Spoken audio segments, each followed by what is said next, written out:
يبشرهم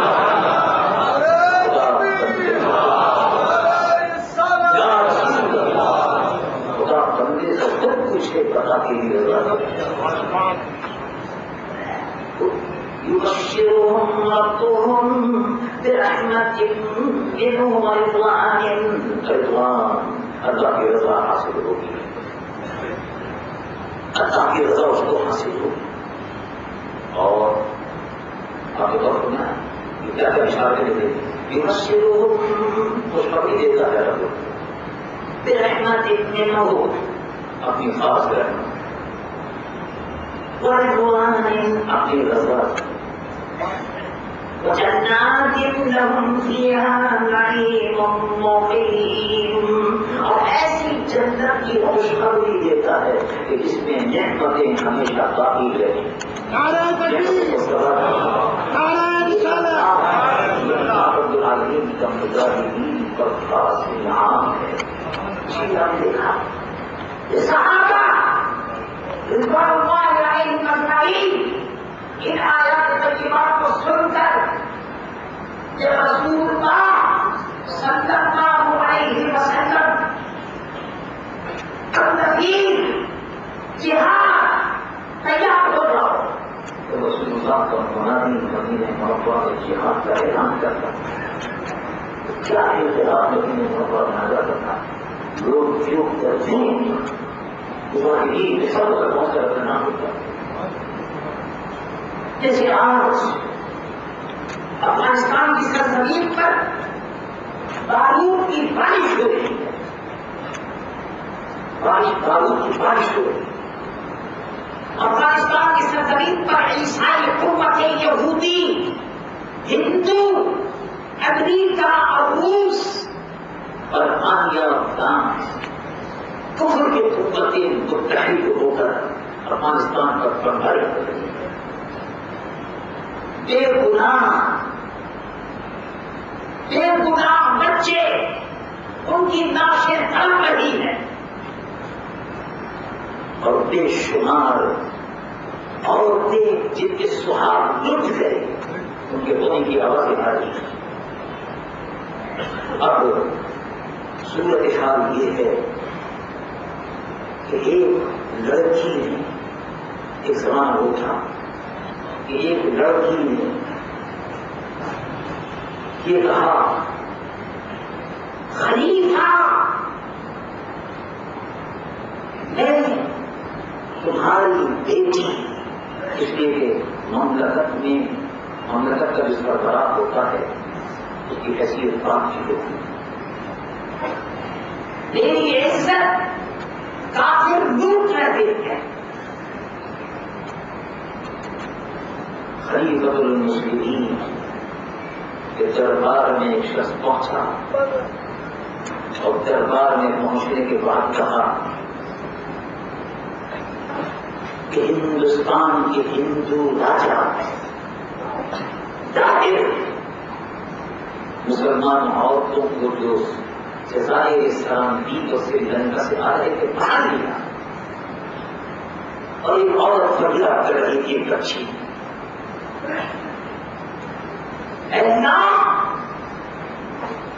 اپنے زمین پر نائب کو حکم کرنا کہ وہ ہماری مدد کو پہنچے.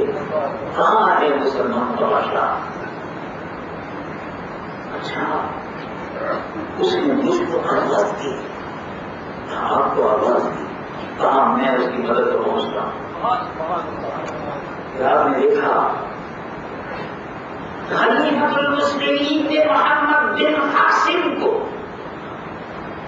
17 سالہ مجاہد کو حکم دیا کہ جاؤ اور مسلمانوں کی عزت و آبرو کا بدلہ لو. اور پھر 17 سالہ مجاہد محمد بن قاسم 30 ہزار مجاہدین کے ساتھ اس سرزمین پر اترا، کفر کی قوتوں کو خاک میں ملایا، لا الہ الا اللہ محمد رسول اللہ کے پرچم کو بلند کیا اور اللہ رب العالمین نے اس ملک کو فتح کرا. اس زمانے کے بادشاہ مسلمان بچیوں کی فریاد سنتے تھے. اس زمانے کے بادشاہ مسلمانوں کی کمزوروں کی، ضعیفوں کی آواز کو سنتے تھے. آج افغانستان کے غیور مسلمانوں کو محمود غزنوی کی اولاد، شہاب الدین غوری کی نسل کو، دادا گنج بخش علی حجویری کے چاہنے والوں کو، ان کی بستی کے رہنے والوں کو غمباری ہو رہی ہے. افغانستان کے لوگوں پر ظلم کے پہاڑ توڑے جا رہے ہیں. امریکہ، برطانیہ بڑی بے رحمی سے مسلمانوں کو شہید کر رہے ہیں، ان کے گھروں کو بسمار کر رہے ہیں، ان کی بستیوں کو خراب کر رہے ہیں، ویران کر رہے ہیں. افغانستان کی فریاد سننے والا کوئی نہیں ہے. بظاہر یہی معلوم ہے. اخبارات والے لکھتے ہیں کہ افغانستان تنہا رہ گیا. لوگ کہتے ہیں افغانستان تنہا ہو گیا. آدمی برادری سے کٹ کر رہ گیا. لیکن میں یقین رکھتا ہوں کہ افغانستان کے ساتھ دنیا میں کوئی اس کا ساتھ دے نہ لگے، لیکن رب اس کا ساتھ دے رہا ہے. غیور مسلمان ہوئے زمین کے 56 مسلمان ملک افغانستان کی فریاد کو نسل میں لیکن اللہ رب العالمین جو ہمارے ملک ہے ان کی فریاد کو سن رہا ہے. آج لوگ یہ سمجھتے ہیں کہ تنہائی کا شکار ہو گیا افغانستان. نہیں، اللہ بھی ان کے ساتھ ہے اور رسول اللہ بھی ان کے ساتھ ہے اور اولیاء اللہ بھی ان کے ساتھ ہے. اس لیے کہ افغانستان کی سرزمین شہاب الدین غوری کی سرزمین ہے. اس نے دہلی پر سب سے پہلے اسلامی حکومت کر. افغانستان کی سرزمین محمود غزنوی کی زمین ہے جس میں سومناتھ کے مندر کے بتوں کے ٹکڑے تھے. فتح سومناتھ. افغانستان کی سرزمین دادا گنج بخش علی حجویری کی زمین تو وہیں سے تشریف لائے تھے. افغانستان کی سرزمین نواز شہباز قلندر کی سرزمین ہے، یہ بھی وہیں سے تشریف لائے. افغانستان کی سرزمین غوث بہاؤ الحق زکریا ملتائی کی سرزمین ہے، یہ بھی افغانستان سے آئے تھے. یہ مجاہدوں کی سرزمین ہے اور اللہ رب العالمین مجاہدوں کے ساتھ ہے.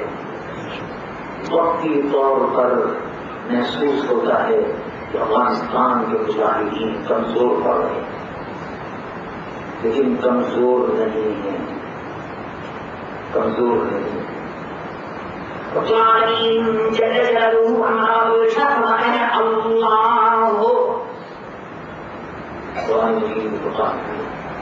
اللہ ولی الذین آمنوا. اللہ دوست ہے، مددگار ہے ان لوگوں کا جو اللہ پر ایمان لاتے.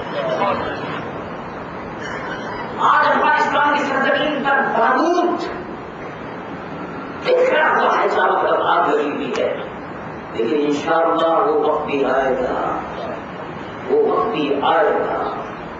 کراچی کے بہت سے لوگوں کو یاد ہوگا یہ اندازے ہوتے